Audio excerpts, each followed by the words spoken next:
Hello and welcome to Rathod science academy. మనం ఈ వీడియోలో ఒక వెరీ ఇంపార్టెంట్ టాపిక్ని చూడబోతున్నాం. మనం ఏమైనా సరే ఇండెక్స్ చూసినట్లయితే ఇండియా పొజిషన్ మనం వెనక్కి నుంచి లెక్క పెట్టుకునేంత ఈజీగా ఉంటుంది. కానీ for the first time India ఒక ర్యాంకింగ్, ఒక రిపోర్ట్లో, ఒక ఇండిసెస్లో ఫస్ట్ నుంచి 9th ప్లేస్ ఆక్యుపై చేసింది. అది ఏ రిపోర్ట్ అంటే క్లైమేట్ రిస్క్ ఇండెక్స్. ఈ క్లైమేట్ రిస్క్ ఇండెక్స్ని రిలీజ్ చేసింది జర్మన్ వాచ్. అండ్ ఈ రిపోర్ట్లో ఒక భయంకర నిజం అయితే చెప్పారు. ఆ నిజం ఏంటంటే ఇండియా 9th ప్లేస్లో world's worst affected by extreme weather events అని క్లియర్గా చెప్పింది. దానివల్ల ఇప్పుడు ఇండియాలో డేంజర్ బెల్స్ మోగుతున్నాయి. అసలు ఈ రిపోర్ట్ ఏంటి, అసలు ఈ రిపోర్ట్లో వచ్చిన ఇంపార్టెంట్ ఫ్యాక్ట్స్ ఏంటి, అండ్ అసలు ఈ జర్మన్ వాచ్ రిపోర్ట్లో ఇండియాకి 9th ప్లేస్ ఇచ్చారు ఎందుకు? 9th ప్లేస్ అంటే ముందున్న 8 కంట్రీస్ అసలు ఏంటి, అసలు ఎందుకు ఇండియా ఈ డేంజర్ జోన్లో ఉంది, అండ్ మనం ఎన్ని రోజులు చేసిన స్టెప్స్ ఏంటి, ఇంకా ఏ స్టెప్స్ చేసుకోవాలి, అవన్నీ ఈ వీడియోలో క్లియర్గా చూద్దాం. అసలు ఈ వీడియోని ఎక్కడ స్కిప్ చేయకుండా ఫస్ట్ నుంచి లాస్ట్ వరకు చూడండి. ఇప్పుడు అసలు న్యూస్లో ఏంటంటే German watch climate risk index రిపోర్ట్ని రిలీజ్ చేయడం జరిగింది. అండ్ ఈ రిపోర్ట్లో 1995 నుంచి 2024 వరకు ఈ టైంలో జరిగిన ఎక్స్ట్రీమ్ వెదర్ ఈవెంట్స్ని పరిగణలోకి తీసుకొని ఇండియా ర్యాంకింగ్ గ్లోబల్గా అంటే అక్రాస్ ద వరల్డ్ ఇండియాకి 9th ప్లేస్ అనేది ఇవ్వడం జరిగింది. సో ఇక్కడ ఇమేజ్ చూసినట్లయితే ఈ ఇమేజ్ మేబీ కొంచెం క్లారిటీ అనేది తగ్గింది. అయినప్పటికీ ఇక్కడ మీరు చూసుకున్నట్లయితే డిఫరెంట్ స్టేట్స్లో డిఫరెంట్ డిజాస్టర్స్ అనేవి మనకు జరుగుతున్నాయి. For example Jammu and Kashmir మనం చూసుకున్నట్లయితే జమ్మూ అండ్ కాశ్మీర్లో స్నో అవలాంచెస్ అయ్యి పీపుల్ చనిపోతున్నారు. అండ్ రాజస్థాన్లో కొన్నిసార్లు heavy rains, floods, thunder storms వల్ల పీపుల్ చనిపోతున్నారని చెప్పారు. మధ్యప్రదేశ్లో అయితే లైటనింగ్ వల్ల చాలా మంది చనిపోతున్నారు. మహారాష్ట్రలో floods and heavy rains, lightening, heat wave కూడా ఉంది. కర్ణాటకలో అయితే ఫ్లడ్స్, హెవీ రెయిన్. కేరళలో అయితే ఫ్లడ్స్ అండ్ హెవీ రెయిన్. ఒడిశాలో heavy rain and floods. And జార్ఖండ్లో వచ్చేసి heat waves and thunder storms వల్ల పీపుల్ చనిపోతున్నారు. అండ్ నెక్స్ట్ బీహార్లో అయితేనే floods and heavy rain, thunder storms, heat waves and cyclone. Okay, ఇంకా నెక్స్ట్ వచ్చేసి ఒడిశాలో అయితే సైక్లోన్ ఇంపాక్ట్ అవుతుందని చెప్తున్నారు.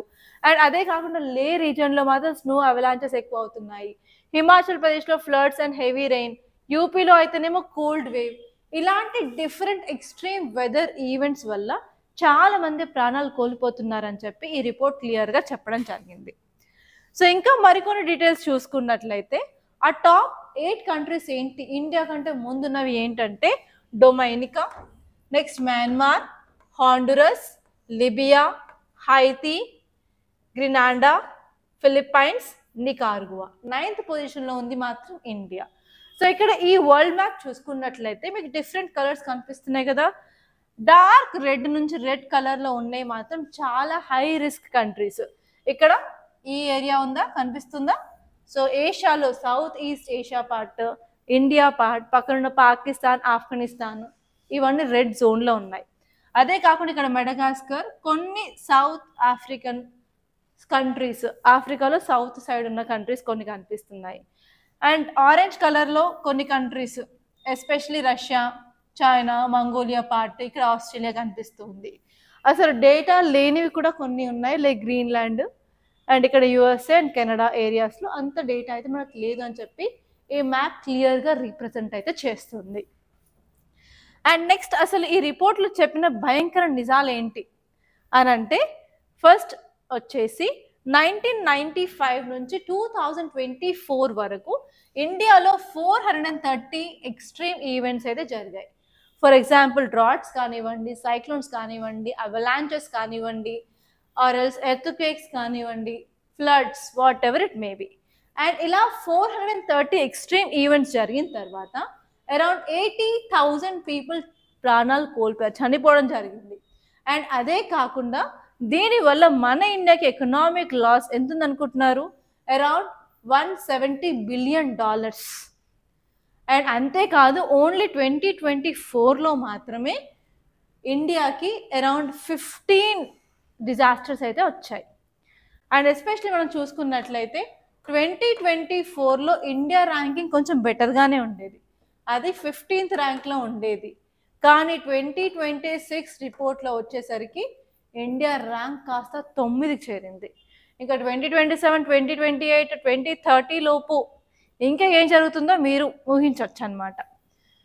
సో ఇక్కడ మీరు చూడాల్సింది ఏంటంటే అసలు ఇండియా ఎందుకు ఇంత ఎఫెక్ట్ అవుతుంది ఈ ఎక్స్ట్రీమ్ వెదర్ ఈవెంట్స్ వల్ల అంటే, ఫస్ట్ మనం జియోగ్రఫీ చూసుకోవాల్సిన అవసరం ఎంతైనా ఉంది. మనం ఇండియా ఒక జియోగ్రఫీ చూసినట్లయితే మనం ఏషియాలో పార్ట్ కదా, అండ్ ఇండియా ఒక మ్యాప్ చూసుకున్నట్లయితే మనకి చాలా పెద్ద కోస్ట్ లైన్ అనేది ఉంది. మనకి వెస్ట్ సైడ్లో అరేబియన్ సీ ఉంది, రైట్ సైడ్లో వచ్చేసి బే ఆఫ్ బెంగాల్ ఉంది, సౌత్లో వచ్చేసి ఇండియన్ ఓషన్ ఉంది. మన ఇండియాకి చాలా పెద్ద కోస్ట్ లైన్ అనేది ఉంది. ఈ కోస్ట్ లైన్ వచ్చేసి అరౌండ్ 11,098 కిలోమీటర్స్ ఉంటుందన్నమాట. కాబట్టి అరేబియన్ సీలో ఎటువంటి సైక్లోన్ వచ్చినా కూడా అండ్ బే ఆఫ్ బెంగాల్లో ఎటువంటి సైక్లోన్ వచ్చినా కూడా మన కోస్టల్ స్టేట్స్ అయితే కంపల్సరీ ఇంపాక్ట్ అవుతాయి. రీసెంట్గా చూసుకున్నట్లయితే సైక్లోన్ మొంతా, దానివల్ల చాలా ఇంపాక్ట్ అయితే ఉంది కదా. సో అలాగే ఇటువైపు సైక్లోన్ వచ్చినా ఆర్ ఇటువైపు సైక్లోన్ వచ్చినా కూడా మన ఇండియన్ స్టేట్స్ అనేవి ఇంపాక్ట్ అవుతాయి. అంతేకాదు చాలా ఏరియాస్లో ఫ్లడ్స్ వస్తున్నాయి, కొన్ని ఏరియాస్లో డ్రాట్స్ వస్తూ ఉన్నాయి, అండ్ మన్సూన్ రెయిన్ఫాల్ అనేది ఈక్వల్గా యూనిఫామ్గా అయితే అస్సలు లేదు.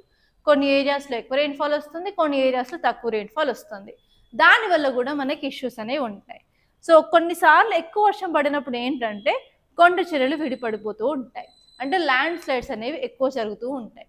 అండ్ అంతేకాకుండా హ్యూజ్ పాపులేషన్ కూడా మనకి రూరల్ ఏరియాస్ నుంచి అర్బన్ ఏరియాస్ షిఫ్ట్ అవ్వడం వల్ల కూడా స్లమ్స్ అనేవి చాలా ఫాస్ట్గా ఇంక్రీజ్ అవుతూ ఉన్నాయి. ఆ స్లమ్స్ ఇంక్రీజ్ అవ్వడం వల్ల కూడా ఎక్కువ డెత్స్ అనేవి జరుగుతున్నాయని చెప్పి ఈ రిపోర్ట్ క్లియర్గా చెప్పడం జరిగింది.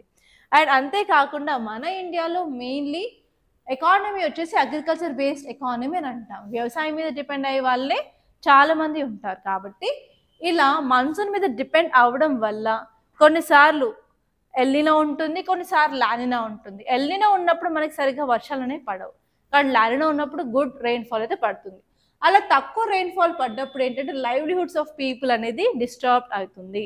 దానివల్ల ఏంటంటే అగ్రికల్చర్ ప్రొడక్టివిటీ తగ్గుతుంది, దానివల్ల ఇంకా రిస్క్ అనేది పెరుగుతుంది అని చెప్పి ఈ రిపోర్ట్ చెప్పడం జరిగింది. అండ్ నెక్స్ట్ వచ్చేసి మనకి ఫ్రీక్వెన్సీ ఆఫ్ ఈవెంట్స్ కూడా పెరుగుతూ ఉన్నాయి.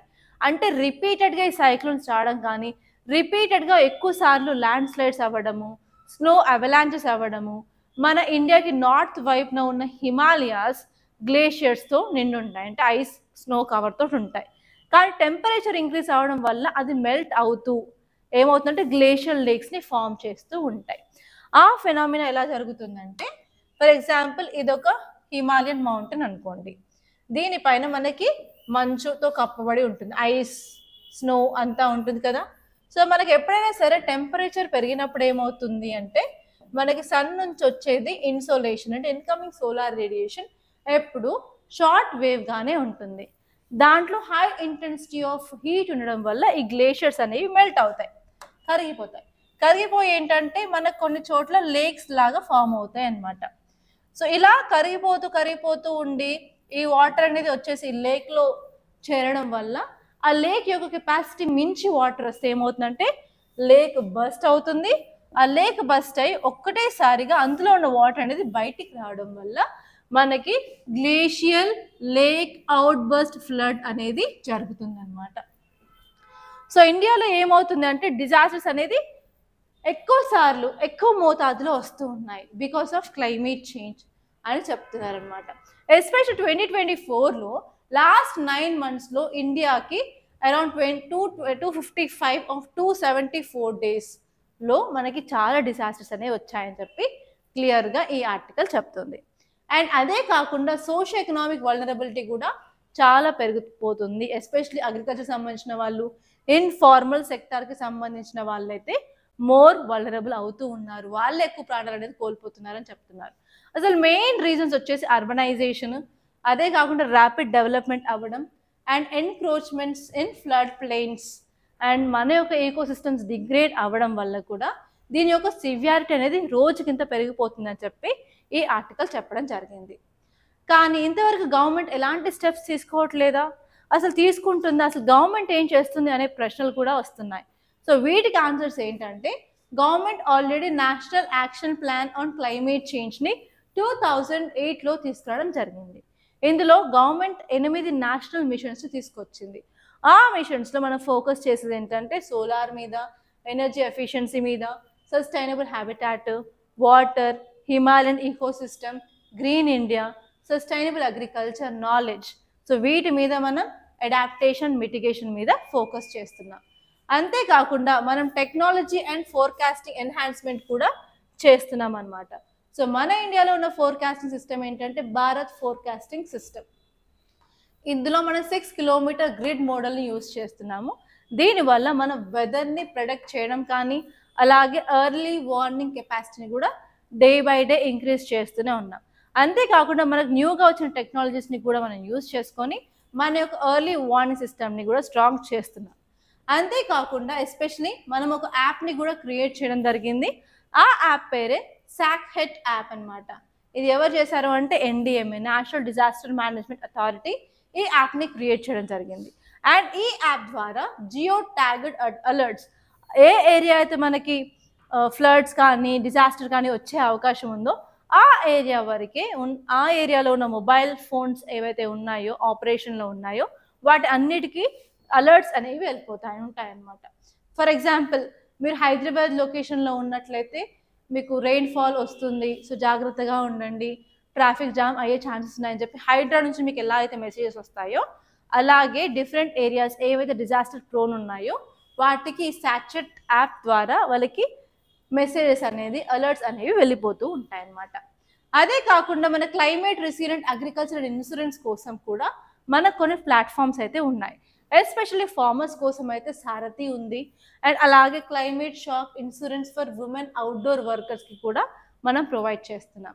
అదే కాకుండా అర్బన్ ఏరియాస్లో అయితే ఎస్పెషలీ మన reflective paint on roofs, urban ఏరియాస్లో మనకి నార్మల్గా తెలుసు ఏంటంటే అర్బన్ హీట్ ఐలాండ్స్ అనేవి ఉంటాయి.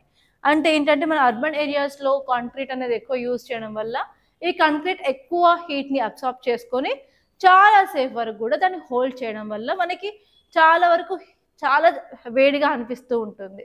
సో వాటి కోసం ఏంటంటే మనం ఇంటి పైన మేడలు ఉంటాయి కదా, లైక్ రూఫ్, టెర్రస్, ఆ టెర్రస్ మీద మనకు ఒక వైట్ పెయింట్ లాంటిది దొరుకుతుంది అనమాట. ఆ పెయింట్ని వేసుకోవడం వల్ల ఆ హీట్ అనేది రిఫ్లెక్ట్ చేసేసి మన కూల్ ఏరియాస్ని మెయింటైన్ చేయొచ్చు అనమాట మన ఇంట్లో. సో అది ఎస్పెషలీ అహ్మదాబాద్లో కూడా ట్రై చేస్తున్నారు. అండ్ ఈవెన్ మీ అందరికీ తెలిసే ఉంటుంది. అది కాకుండా water sprinkler bus stops, especially heat వేవ్స్ని తట్టుకోవడానికి బస్ స్టాప్స్లలో పైన రూఫ్ మీద వాటర్ అనేది స్ప్రింకిల్ చేస్తూ ఉంటాము. అండ్ అదే కాకుండా ఒడిశాలో అయితేనేమో న్యూ క్లైమేట్ యాక్షన్ ప్రోగ్రామ్ని కూడా తీసుకొచ్చారు. ఎస్పెషల్ సైక్లోన్స్ టైంలో, ఫ్లడ్స్ టైంలో, డ్రాట్స్ టైంలో రెసిలియన్స్గా మనం ఫైట్ చేయడానికి వీలుగా ఉండడానికి. అండ్ అలాగే మన గవర్నమెంట్ రెన్యూవబుల్ ఎనర్జీ మీద కూడా ఫోకస్ చేస్తుంది. ఎస్పెషలీ మనం ఈ గ్రీన్ హౌస్ గ్యాసెస్ని రెడ్యూస్ చేసేసి మనకు కావాల్సిన ఎనర్జీని మనం రెన్యూవబుల్ ఎనర్జీ కింద ప్రొడ్యూస్ చేసినట్లయితే మనం క్లైమేట్ చేంజ్ తగ్గించవచ్చు అనే ఆలోచనతో, ఫర్ ఎగ్జాంపుల్ సోలార్ ఎనర్జీని ప్రమోట్ చేయడం కానివ్వండి, ఫర్ ఎగ్జాంపుల్ మనం ఎలక్ట్రిక్ వెహికల్స్ని ప్రమోట్ చేస్తున్నాము అండర్ ఫేమ్ స్కీమ్. అలాగే సోలార్కి అయితే solar roof top schemes, PM Suryaghar Muft Bijli Yojana, అలాంటి స్కీమ్స్ అయితే చాలానే ఉన్నాయి. గవర్నమెంట్ అయితే చాలా ట్రై చేస్తుంది రెన్యూవబుల్ ఎనర్జీ సైడ్ మూవ్ అవ్వడానికి. అందులో భాగంగా మనం ఈవెన్ 20% ఆఫ్ ఇథనాల్ బ్లెండింగ్ కానివ్వండి, అండ్ మన గవర్నమెంట్ అయితేనేమో ఎలక్ట్రిక్ వెహికల్స్ని ప్రమోట్ చేస్తుంది. అండ్ అదే కాకుండా గ్రీన్ హైడ్రోజన్ని కూడా ప్రమోట్ చేస్తుంది. సో ఇక్కడ మనం ఏం చేయొచ్చు, ఇంకా ఎలాంటి మెజర్స్ తీసుకోవడం వల్ల మనకు ఉపయోగాలు ఉంటాయి అంటే, ఫస్ట్ వచ్చేసి climate risk mapping. And even జోన్స్లో కూడా ఏ ఏరియాస్లో ఎక్కువ వల్నరబిలిటీస్ ఉన్నాయో మనం ఐడెంటిఫై చేసి అందులో మళ్ళీ మైక్రో జోనింగ్ కంపల్సరీ చేయాలి. దానివల్ల హాట్ స్పాట్స్ని మనం ఐడెంటిఫై చేయవచ్చు. హాట్ స్పాట్స్ని ఐడెంటిఫై చేసినాక వాటిలో టార్గెటెడ్ అడాప్టేషన్స్ అవన్నీ తీసుకురావడం జరగాలి. అండ్ సెకండ్ వచ్చేసి climate response urban planning and infrastructure. మన అర్బన్ ఏరియాస్లో ఉన్న లోకల్ బాడీస్ని మన నేచర్ బేస్డ్ సొల్యూషన్స్ అడాప్ట్ చేసేసి మనం permeable surfaces, blue green infrastructure, heat island mitigations ఇవన్నీ చేయాల్సిన అవసరం ఎంతైనా ఉంది. అండ్ అదే కాకుండా మనం ఫినాన్స్ అండ్ టెక్నాలజీ, ఇన్సూరెన్స్ కూడా మనం ప్రొవైడ్ చేసినట్లయితే పీపుల్కి చాలా హెల్ప్ఫుల్గా ఉంటుంది. అదే కాదు, మన యొక్క ఎర్లీ వార్నింగ్ సిస్టమ్స్ ఇంకా స్ట్రెంగ్తెన్ చేయాల్సిన అవసరం ఎంతైనా ఉంది. మనం ప్రాపర్గా మానిటర్ చేసి ప్రాపర్గా పీపుల్కి టైమ్లీ అలర్ట్స్ కూడా పంపించాలి. అండ్ అదే కాకుండా ఈకోసిస్టమ్ని రీస్టోర్ చేయాలి, ఎస్పెషల్లీ ఫారెస్ట్ కవర్ని ఇంక్రీజ్ చేయాలి, వెట్లాండ్స్ని కన్జర్వేషన్ చేయాలి, అలాగే మ్యాంగ్రూవ్స్ని రీస్టోర్ చేయడం వల్ల మనకు వల్నరబిలిటీ అనేది తగ్గించుకోవడానికి చాలా అవకాశం ఉంటుంది. అండ్ అదే కాకుండా కమ్యూనిటీ బేస్డ్ అడాప్టేషన్ చేయాలి, వల్నరబుల్ గ్రూప్స్ని ఐడెంటిఫై చేసి వాళ్ళకి ముందే అలర్ట్స్ అనేది పంపించాలి. అంతేకాకుండా మనం డెవలప్మెంట్ చేసేటప్పుడు ఆ ప్లాన్ని కంపల్సరీ క్లైమేట్ రెసిలియన్స్తో కంపల్సరీ ఇంటర్లింక్ చేసినట్లయితే మనం రిస్క్ని తగ్గించడానికి వీలుగా ఉంటుంది. అండ్ అదే కాకుండా మన ఫ్యూచర్ రిస్క్ని తగ్గించడానికి ఇప్పటి నుంచే మనం మిటిగేషన్ మెషర్స్ అనేవి తీసుకురావాలి.